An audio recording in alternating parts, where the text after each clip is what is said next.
For a good friend of mine, Andrew Antoine.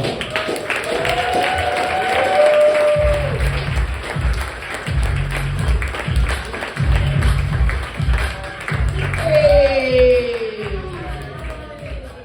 How y'all doing? Round two. Still the only black person in the room. That's really good. 2 for 2 on that one. That's good. Oh man. It's great to be here. I thought we only had one show. I was gonna dip off, take another 4 hours down the road. I got half a tank of gas right now. I got a nearest gas station. Whew. I did it for y'all, though. I did it for y'all. Dedicated to the craft. Oh man. Guys, if you see me space out, it's because I have ADHD. How many people have ADHD in here? Yeah. Couple people, yeah. Love you to death. My people. Yeah, you got us for 2 minutes. Then we're off doing craftsman stuff with Black & Deckers, putting up sheetrock or something weird, just random stuff. My dad was always, he was always up my ass about that. He was like, pay attention when I'm talking to you. And I was always digging in dirt or playing with ants' nests or something, some weird stuff kids do.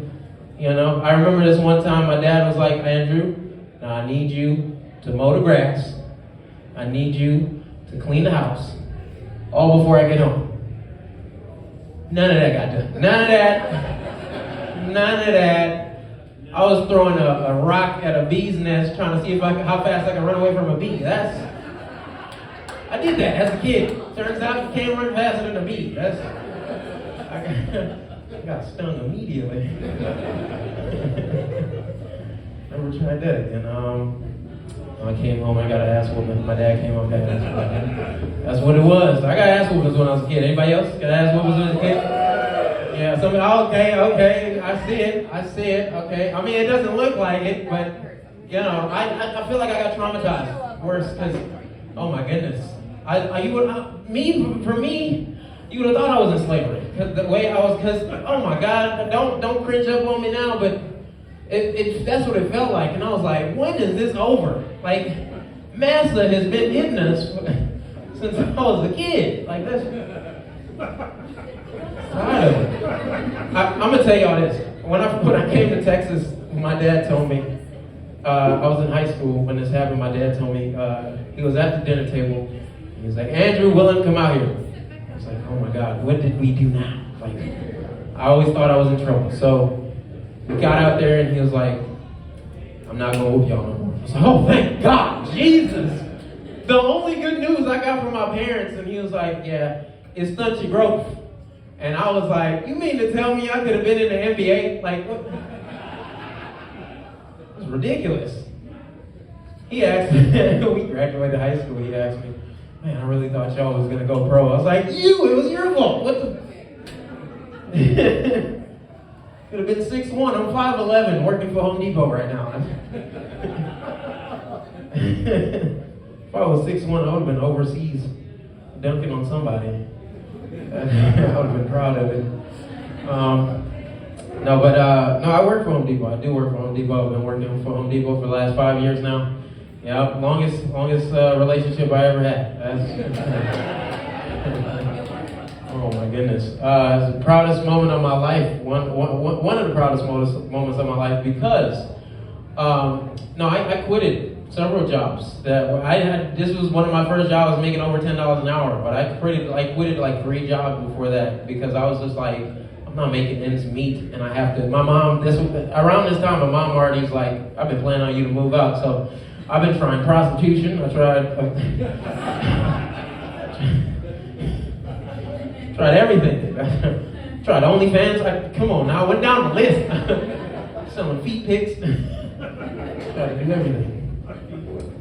No, but I settled with. I tried to be a middleman for a drug dealer. Like I really did that. Like my neighbors, he was one of those guys I knew he was a middleman, but you know, snitches get stitches, so I didn't say nothing about it. But I knew he was a middleman. But he, so I went to him. I was like, hey, you know, I know what you're doing, and I want in on it. And I had this idea that I was going to pitch to him. I told him, I was going to build this middleman corporation, and I was going to call it Instagram. And some of y'all didn't get that. Some of y'all got it later on this. But we was gonna corner the market, and I went to him about it. I went to the drug dealers about it, and they all told me the same thing. They said I look like a snitch, so I ended up at Home Depot. That's how the story goes. You thought I wanted to be at Home Depot? Like, oh my God, I get to wear an apron. No, no, I wanted to sell drugs. That's funny. I wanted to, but no, I'm glad they kept me out the streets. That's kind of. They kept me out the streets. Like, no, you too sensitive. They start shooting. What you gonna do when they start shooting? Oh man. I've been working for Home Depot for 5 years, and it's been a miserable 5 years. I kind of like it though because of some of the coworkers, but I have to help people in Home Depot. That's one of the jobs that I have to do, and being one of the top 5 tallest people in Home Depot, you gotta help people reach stuff off the top shelf. So I remember I had to help this lady reach an item off the top shelf, and this was a lady in a wheelchair, and the tallest person in Home Depot walked by, and I'm like, no, help her. But he walked past, and I was like, damn. So she looked my way, and she's like, sweetheart, can you help me? And I was like, oh my God.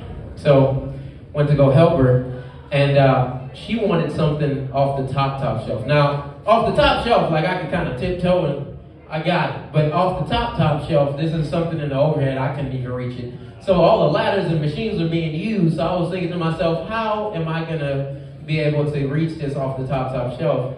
And this lady, without thinking, like she decided to get up out her chair and reach it. And so I'm looking around and she was just like, I'm gonna get it.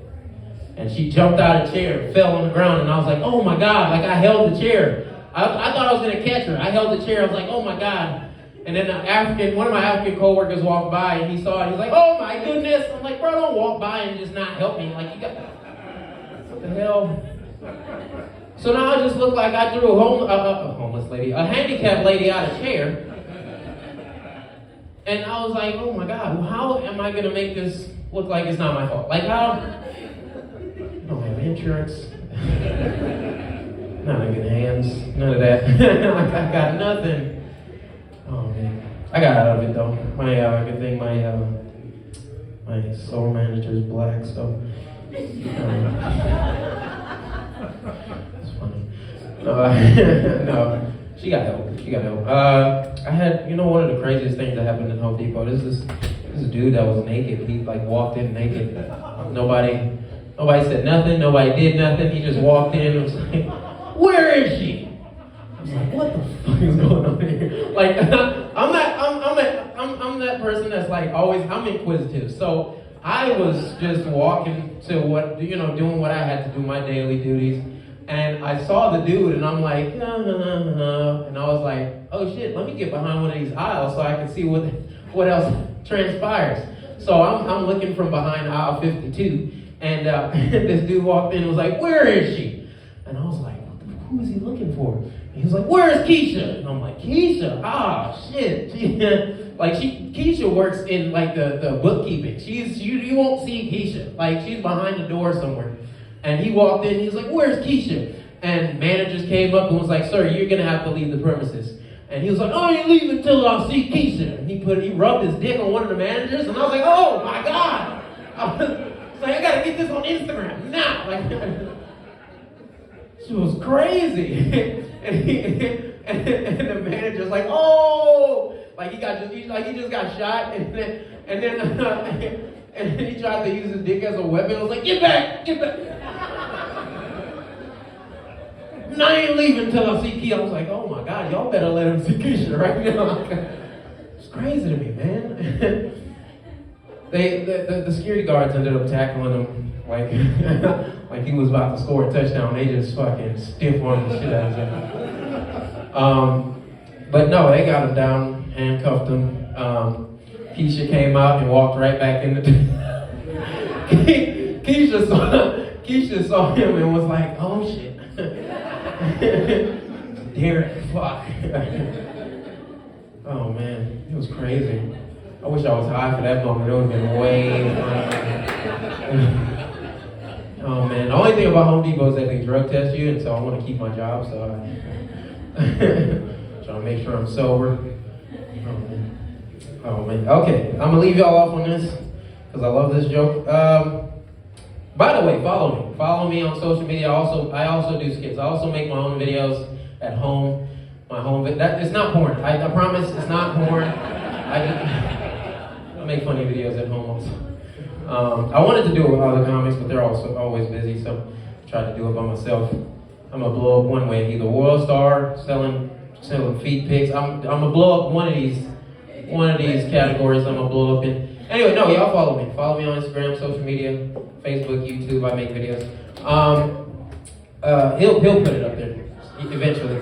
But I've been doing comedy for 3 years. I've been doing comedy for 3 years. I love it, every minute of it, the ups, the downs. And one of my relatives had texted me after seeing one of my earlier videos, and so she was like, "I seen your comedy, I seen your jokes. You're not that funny." She laughed at that too, but I was like, she was like, "Have you tried poetry?" And I was like, "No." She was like, "You'll be better for poetry." And I was like, "Well, comedy's subjective, and you can think how you want, but this is what I'm gonna do because this is what I love to do." And a few months later, she passed away. So I was thinking to myself, like, maybe, just hear me out. Maybe. Shouldn't have been talking shit. Just maybe. You don't want the last thing you say on earth is, don't follow your dreams. Like that's...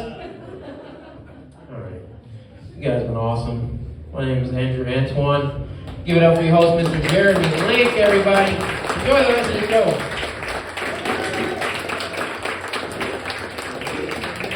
Andrew Antoine, everybody. Make sure you get online and buy some of these feet pics. That dude right there got the most beautiful feet I've ever seen.